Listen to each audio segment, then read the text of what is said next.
Assalamualaikum warahmatullahi wabarakatuh. Hari ini bertemu lagi kita, dan kali ini saya akan berkongsi kupasan novel Hempasan Ombak tingkatan 3 karya Zailiani Taslim.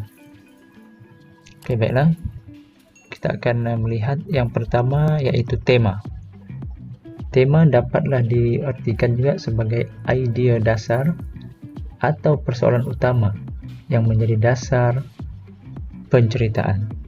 Oke, jadi untuk tema ini temanya kegigihan seorang anak dalam memajukan perniagaan warisan keluarga.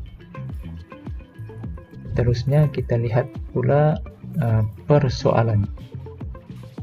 Oke, persoalan ini dapat diartikan sesuatu hal atau perkara kecil yang hendak diperkatakan dalam sesuatu cerita. Oke, yang pertama bagi novel ini, cabaran dalam dunia perniagaan. Ini persoalan yang pertama. Oke, Farid menghadapi berbagai cabaran dalam menguruskan perniagaan batik milik keluarganya. Oke, yang kedua, ketabahan dalam dunia perniagaan. Oke, contohnya Farid tabah menempuh pelbagai cabaran demi mengembangkan syarikat Batik Nusantara. Oke, yang seterusnya kita akan lihat lagi cabaran ataupun persoalan yang ketiga, ialah persoalan kasih sayang sesama ahli keluarga.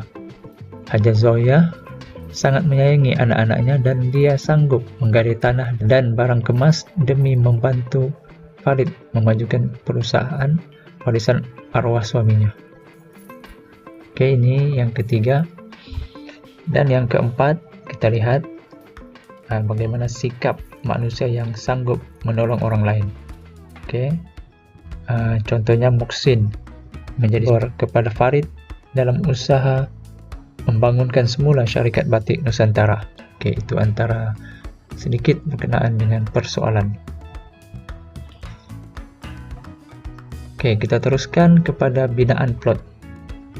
Binaan plot ialah cara cerita itu disusun mengikut bahagian, yaitu permulaan, perkembangan, klimaks, dan peluraian.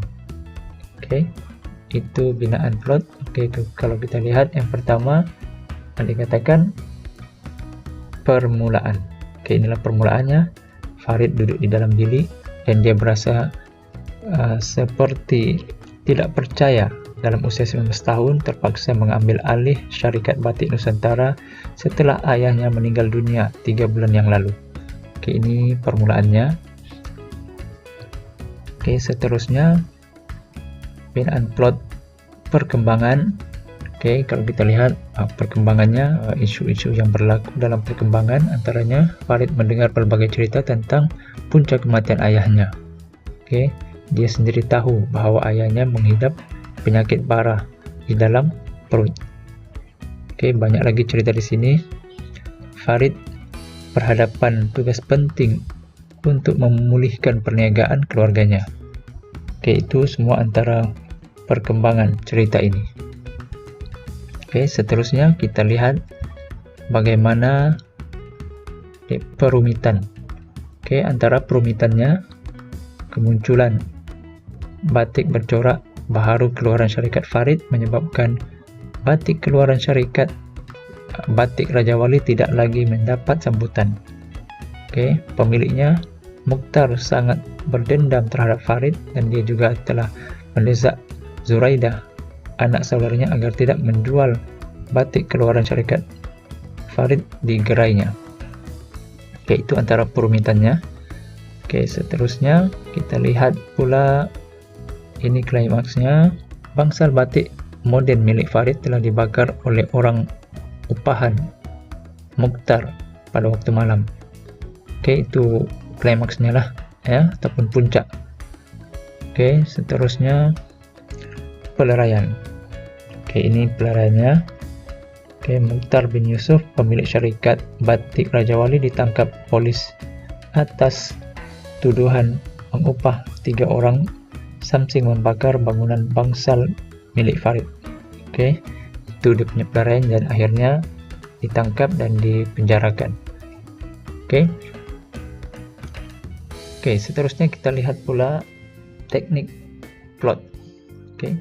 Teknik plot ini dapatlah diartikan sebagai teknik penceritaan, yaitu bagaimana cerita atau kepelbagaian cerita yang digunakan untuk mempersembahkan sesuatu cerita yang menarik. Yang pertama, pemberian. Inilah pemberiannya. Pengarang menggambarkan aktiviti jual beli yang berlaku di kedai Zuraida. Seterusnya ini contohnya. Dialog ada juga dalam teknik plot di sini. Perbualan antara Farid dan Muhsin. Ini contohnya. Seterusnya monolog. Monolog. Ini Farid bercakap seorang diri. Seterusnya contoh teknik plot yang seterusnya, monolog dalaman. Ini hatinik berdetik tentang Farid dan Zuraida yang kelihatan dalaman sepadan. Ini contohnya. Imbas muka. Dia mengingat kembali. Farid membayangkan bahwa dia dan Zuraida akan menguruskan syarikat batik Nusantara bersama-sama suatu masa nanti. Itu mengharapkan. Suspense. Pembaca tertanya-tanya, orang yang dikatakan oleh Muhsin yang dengki akan pernikahan Farid itu tersuspense. Dia akan tertanya-tanya, pembaca akan tertanya-tanya. Kejutan. Pembaca terkejut apabila melihat keberanian Hartini menghalau Samsing yang menceroboh bangsal bilik tempatnya berhikmat. Itulah teknik plot. Seterusnya kita lihat watak dan perwatakan.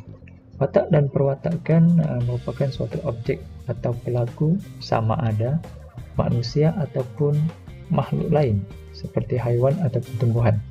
Tapi di sini melalui cerita ini Farid merupakan manusia, merupakan watak utamanya. Berumur 19 tahun dan bertubuh sederhana. Bertanggung jawab menerajui syarikat batik Nusantara, bersikap sederhana, penyayang terhadap ahli keluarga, bersikap rasional. Seterusnya mengamalkan semangat bermasyarakat. Ini antara perwatakan Farid.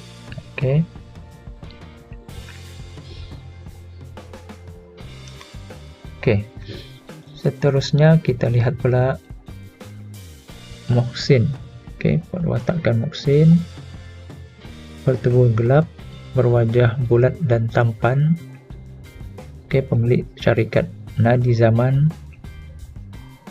Mengenang budi, seorang yang mengenang budi, baik hati dan berhemat tinggi, bijak dalam menyusun strategi pemasaran perniagaan. Dan seterusnya Zuraida berusia 19 tahun dan merupakan rakan sekelas Farid dari tingkatan 1 hingga tingkatan 5 di sekolah menengah Sri Budiman. Seterusnya dia berniaga pakaian di Bazar Mara. Seterusnya seorang yang gigih dalam perniagaan, seorang yang muda cemburu, dan seorang yang berpandangan jauh. Dan yang terakhir untuk watak Hajah Zawiyah. Hajah Zawiyah merupakan berusia 56 tahun dan balu kepada Allah Yarham Haji Badrul, pemilik syarikat batik Nusantara. Dia mempunyai 6 orang anak. Seorang ibu yang penyayang, seorang yang gigih, seorang yang berani, seorang ibu yang sanggup berkorban, dan seorang yang bijak dan rasional. Itu sedikit. Seterusnya kita lihat pula latar tempat. Sebelum itu, latar dapatlah diartikan sebagai keterangan tentang keadaan masyarakat, tempat dan masa terjadinya sesuatu peristiwa yang terdapat dalam sebuah cerita. Oke, itu secara umum latar. Oke, untuk latar tempat. Oke, latar tempat ialah semua jenis keterangan tentang keadaan, suasana, peristiwa, ciri-ciri, dan sejenis di sesuatu tempat dalam cerita. Oke, kita lihat pejabat Farid. Oke, seterusnya kita lihat lagi latar tempatnya Firman Nadi Zaman. Oke, tempat Farid bertemu Muhsin. Oke, kita lihat lagi 3 Bazar Mara, Jalan Bonggol. Oke, tempat Zuraida berniaga pakaian. Seterusnya Kampung Tanjung. Oke, inilah semua latar-latar tempat, terutamanya di Kuala Terengganu. Oke, UiTM. Oke, itu sama sedikit tentang latar tempat. Oke, latar masa. Latar masa ialah semua jenis keterangan tentang masa suatu peristiwa yang berlaku dalam sebuah cerita. Oke, itu latar masa. Oke, latar masa yang pertama kita lihat pagi Sabtu. Oke, Farid berkunjung ke kedai Zuraida. Oke, seterusnya jam 2 pagi. Oke, Bangsal Modern Syarikat Batik Nusantara terbakar pada jam 2 pagi. Oke, itu latar masa yang perlu kita ingat. 3 hari, seterusnya sebulan. Hartini menjadi tenaga pengajar batik selama sebulan, akhir tahun 60-an. Oke, Syarikat Batik Nusantara ditumbuhkan. Dan waktu malam. Oke, pada waktu malam Farid dan keluarganya makan malam bersama. Oke, itu latar masa. Oke, dan yang terakhir untuk latar ini kita akan lihat latar masyarakat. Oke, latar masyarakat ialah semua jenis keterangan tentang keadaan, suasana, aksi, cara hidup, amalan, agama, pekerjaan, dan pemikiran masyarakat yang berada di sesuatu tempat dalam cerita. Oke, kita lihat yang pertama, masyarakat berniaga. Oke, Farid, Zuraida, Muhsin, dan Mukhtar seorang yang terlibat dalam dunia perniagaan. Oke, seterusnya masyarakat yang gigih berusaha.